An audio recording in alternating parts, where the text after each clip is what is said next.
Saudara, akankah elektabilitas baca pres bisa berubah seiring pergerakan masing-masing partai pengusung? Kita akan bahas bersama Denny Irvani, Direktur Riset SMRC.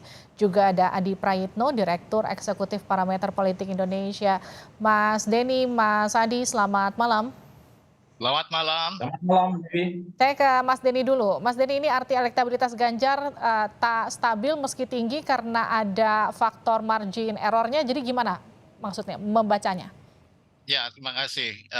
Perlu saya sampaikan bahwa survei yang terakhir dirilis oleh SMRC adalah survei lewat telepon yang targetnya adalah 80% dari total populasi pemilih ya. Karena ada sekitar 20-an% pemilih yang tidak punya handphone. Jadi di samping survei telepon tentu kami juga melakukan survei tatap muka dengan target 100% pemilih, tapi frekuensinya tidak sering survei telepon. Yang tadi disajikan adalah hasil survei telepon yang kami lakukan secara rutin setiap minggu ya. Namun mesti jangkauannya tidak seluruh dari total populasi, kami melihat ada hasil yang cukup konsisten dalam survei telepon dengan survei tatap muka. Ada 3 nama yang mendapat dukungan paling signifikan, Ganjar Pranowo, Prabowo Subianto, dan juga Anies Baswedan. Dan survei terakhir tadi seperti yang kita lihat di tayangan bersama bahwa selisih antara dua tokoh, dua calon, Ganjar dan Prabowo itu hanya sekitar 4% dalam survei telepon, yang itu artinya tidak signifikan bedanya. Karena ada margin of error sekitar 3,3% yang artinya selisih signifikan itu butuh lebih dari 6%. Kita tidak bisa menyimpulkan apakah Ganjar atau Prabowo yang unggul. Yang bisa kita simpulkan setidaknya adalah ada persaingan yang sangat ketat antara dua tokoh itu di atas, sementara Anies memang terlihat signifikan berada di bawah dua tokoh tadi, begitu ya. Ada juga di hasil survei ini kan kemudian melihat bagaimana kekuatan dari si baca pres tersebut. Koreksi saya kalau salah ya Mas Denny. Ada yang kemudian dari situ hasilnya salah satu kandidat Anies Baswedan dianggap agak melemah. Apakah ini kemudian karena cawapresnya belum ada, begitu kemudian nanti ketika kemudian nama-nama cawapres ini kemudian muncul, posisi ini juga bisa berubah? Sejauh ini kami belum menemukan figur wakil presiden yang sangat signifikan bisa mendongkrak elektabilitas capres ya, terkait dengan fluktuasi suara calon-calon presiden atau bakal calon presiden. Saya kira ada faktor lain yang lebih fundamental dibanding kita bicara soal calon wakil presiden. Yang pertama, mengapa suara Anies Baswedan cenderung melemah dalam 6 bulan terakhir? Itu terkait dengan dua faktor. Yang pertama adalah faktor ekonomi politik dan kedua faktor psikologis. Secara ekonomi politik, dalam 6 bulan terakhir ini ada penguatan tingkat kepuasan publik terhadap kinerja Presiden Jokowi. Kami catat ada naik sekitar 9% dari 71% di Desember 2022 sampai Mei 2023. Sementara itu, narasi perubahan, narasi antitesis Jokowi menjadi kurang populer ketika warga semakin puas dengan kinerja Jokowi. Itulah yang menjelaskan mengapa Anies melemah.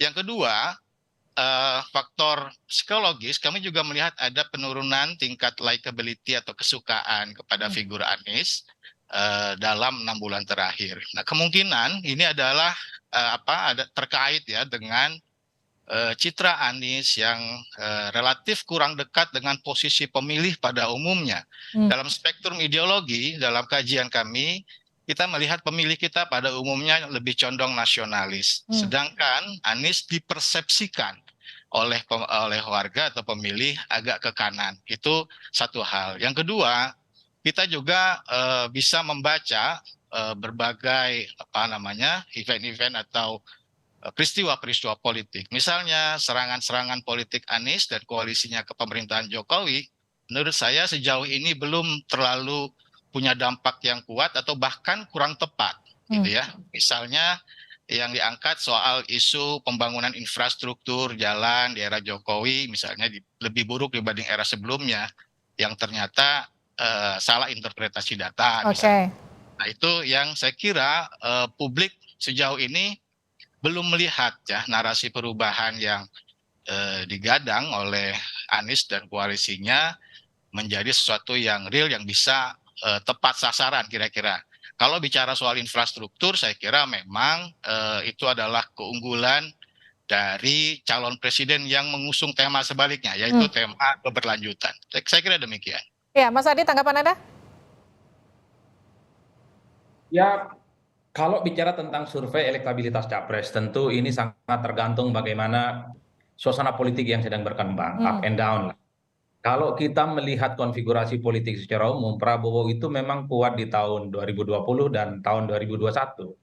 Karena memang Prabowo Subianto ini memiliki bekal elektabilitas yang cukup panjang, ikutan selama 3 kali.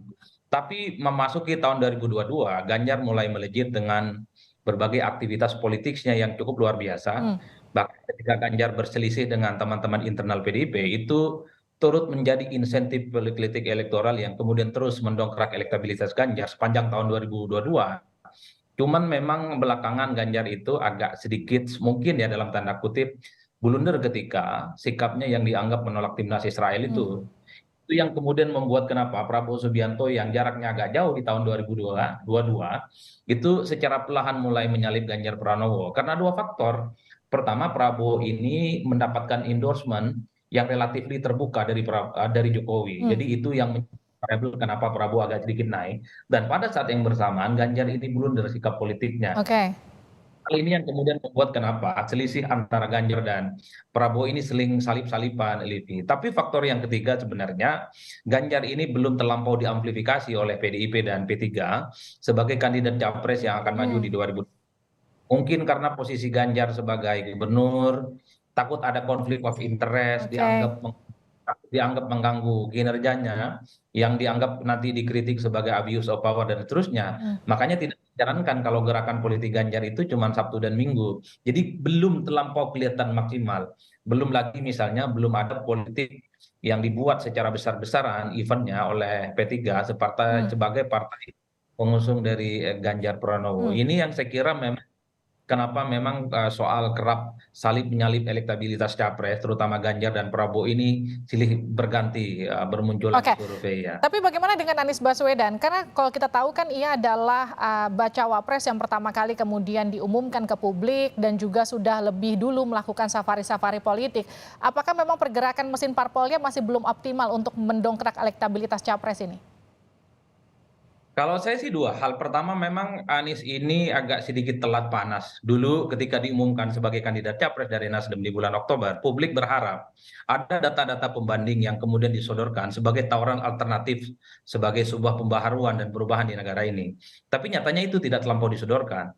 Bahkan kubu Anies ini panasnya ketika Joni Plate baru ditetapkan sebagai tersangka. Jadi orang agak sedikit ilfil sebenarnya dalam konteks melihat narasi besar yang diusung oleh perubahan. Nah, yang kedua, Livi, di luar apa yang disampaikan oleh Mas Denny tadi, saya melihat Anies ini tidak terlampau kuat sosoknya dijadikan sebagai simbol oposisi. Anies ini berbeda secara total dengan Prabowo Subianto. Prabowo sejak 2024 sampai 2019 saya kira simbol oposisinya kuat, mampu mengonsolidasi begitu banyak kekuatan-kekuatan politik, mampu menyatukan kelompok-kelompok yang selama ini anti dan kritis dengan Jokowi. Mengingat Prabowo ketua umum partai, elektabilitasnya tinggi, dan Gerindra saat itu adalah partai politik yang selalu langganan tiga besar. Anies tidak terlampau kuat figur oposisinya. Anies hanya mantan gubernur DKI Jakarta satu periode diusung oleh partai politik menengah ke bawah. Oleh karena itu, ketika bicara apapun terkait situasi politik nasional, rasa-rasanya itu selalu gampang untuk dimentahkan oleh kubu pemerintah. Ini kemudian membuat Pak Anies sepertinya agak kesulitan membuat satu diferensiasi politik sebagai lawan tanding yang selama ini selalu dihadap-hadapkan dengan Jokowi. Semakin Jokowi maka semakin sempit pula ceruk pemilihnya di tengah approval rating terhadap pemerintah yang saya kira cukup luar biasa. Yang terakhir, Anies ini nggak ada gunanya nyerang Jokowi karena Jokowi udah nggak maju lagi di 2024. Kalau mau nyerang, seranglah Ganjar, seranglah Prabowo Subianto. Nah itu akan nantinya. Saya ke Mas Denny. Mas Denny, jadi ini trennya tiga bacawa pres ini apakah sudah mulai stabil atau justru masih akan sangat fluktuatif nanti ke depan?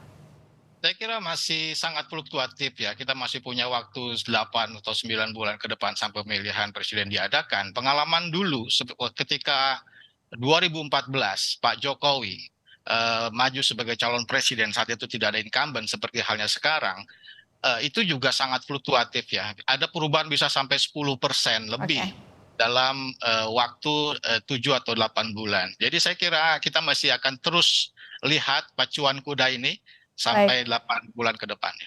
Terima kasih Mas Denny, terima kasih Mas Adi telah bergabung bersama kami di Sapa Indonesia Malam.